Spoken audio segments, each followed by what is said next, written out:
This is the country without poor people. Poverty does not exist here. Denmark, the country with the lowest poverty rate in the world. Next, we will see how, why, and most importantly, if we can imitate this system here. Do you think it would work here? This country could be the answer to solving the big problem of poverty that affects many of us here in this country. To find out if their ideas can work for us. Because Denmark, Sweden, and Norway, they have the lowest poverty rates in the world. Let's explore and see how they deal with it. It is important to talk about both sides. On my channel, I show both the positive and negative sides of everything I share. So, come with me straight from the land of the Vikings and be part of the Minute in Focus family by subscribing to the channel and leaving your like, because making this video is a lot of work, you know. In theory, communism says that no one can be rich. Capitalism says that anyone can be rich, and socialism says that no one should be poor. While this is a simplification, it is the main idea. Each form of government has its problems, especially when there are dictators or abuse of wealth. Let's leave communism aside. We know that it doesn't work. The trick here is to have a country that does not adhere to a single type of government, but rather a mix of all.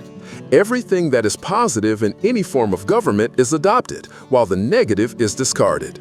That is exactly what they did in this country. They are not socialists here. They follow something called social responsibility. This means that the government prioritizes the well-being and development of the citizens. Economic development and prosperity have come as a consequence. Anyone can start a business doing whatever they want, as long as they do not exploit the workers. Can you see the difference? It is not the same thing. Denmark describes itself as a place where very few people have excesses, and even fewer go hungry. They have a minimum wage of $20 per hour for a 33-hour workweek. They also offer universal health care similar to Canada and free university education. But it doesn't stop there. They even pay up to $900 per week for university students. They have the best pension system in the world and have been the least corrupt country for 5 years in a row. Daycare is subsidized. Parents pay 30% to 10% of the cost, and the rest is the government's responsibility. You might be wondering, where does the money come from to pay for all this? Well, nothing in life is free. How amazing, isn't it? What on earth is going on there?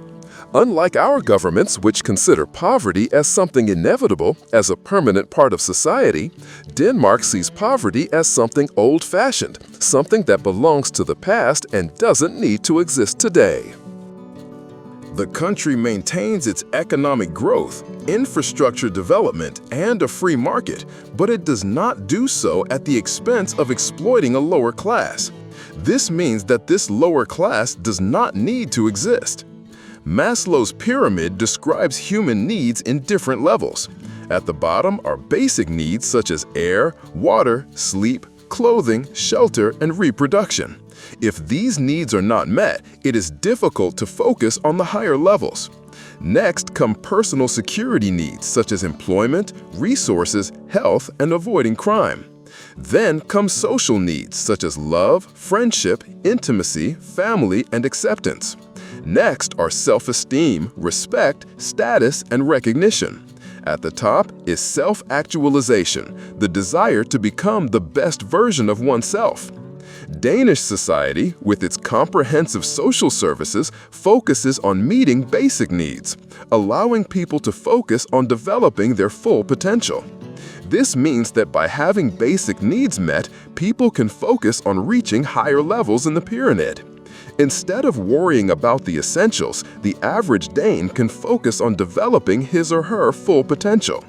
With only 5.6 million inhabitants, Denmark has 13 Nobel Prize winners, one of the highest averages per capita. Discovering and developing your full potential is not just about having a good job, but about finding your true happiness.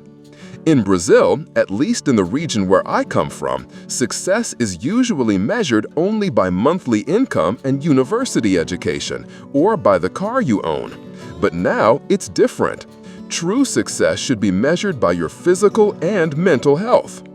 How many sports do you like to play? Your mood. How many places have you visited with friends or loved ones? How many hobbies have you learned and shared with those you love? How many friends have you supported or gone out to dance and laugh with? And your spiritual development, peace, and mental health, do you have? Success, it is also about giving your children their favorite food so that, even when they are far away, they remember your love at every meal. Having a full wallet is good, yes, but your heart also needs to be full of joy. We need both. In fact, the government supports absence due to stress, which is valid and legal. If you don't have enough to cover your basic expenses, they will support you for up to 2 years.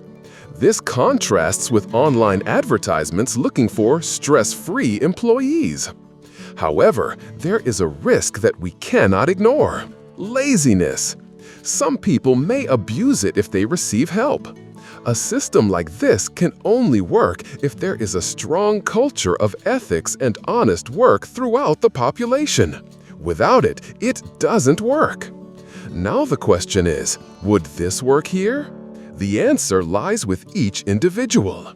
If the government gave you everything to get ahead, would you stop working? Or would you keep striving to get ahead on your own? And what would happen to the people around you if they received everything from the government? That is the answer. The main help here is not simply giving something, it is teaching how to fish and providing the fishing rod. The government helps people with low incomes and without a university education by offering university or professional programs with support for expenses. This is not a loan, it is support that does not have to be repaid. In addition, the government matches these people with companies in the fields of study, encouraging them to progress in the industry, preventing them from stagnating or constantly changing jobs without achieving a good position. This contributes to the Danish economy. Education is free for Danes, immigrants, students from the European Union, and even students with temporary residences. The aim is to prepare people so that they never have to rely on charity, although it is available if necessary. In other words, this country is carefully designed in every aspect of its administration to provide its citizens with everything they need to develop, learn, and work with the least effort or sacrifice.